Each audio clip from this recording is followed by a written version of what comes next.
கம்பம் MLA இல்லத்தில் DND சான்றிதழ் வழங்க பரிந்துரை செய்யக்கோரி எம்எல்ஏவிடம் சீர்மரபினர் நலச்சங்கம் சார்பில் கோரிக்கை மனு வழங்கினர். தேனி மாவட்டம் கம்பம் தமிழக வெற்றி கழக கட்சியில் நின்று வெற்றி பெற்ற சட்டமன்ற உறுப்பினர் ஜெகநாத் மிஸ்ரா அவர்களது இல்லத்தில் சீர்மரபினர் நலச்சங்க தலைமை ஒருங்கிணைப்பாளர் துரைமணி ஆலோசனையின்படி கம்பம் டிஎன்டி இளைஞரணி சார்பில் மாநில வழக்கறிஞர் பிரிவு தலைவர் கௌதம் தலைமையில் மாநில செயலாளர்கள் Jayapal, Jayakumar, Kaviyarasan, IT wing நதீஷ்குமார்,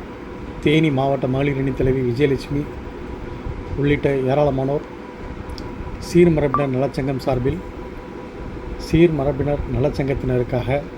DND சான்றிதழ் வழங்க கோரி கோரிக்கை மனு வழங்கினர். மேலும் இந்த பிரச்சனைக்கு உடனடியாக தீர்வு கண்டு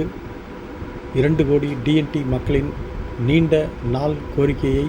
விரைவில் நிறைவேற்றி தமிழக வெற்றி கழக அரசிற்கு நன்மதிப்பை பெற உரிய ஆவணம் செய்யுமாறு கேட்டுக்கொள்வதாகவும் தெரிவித்தனர்.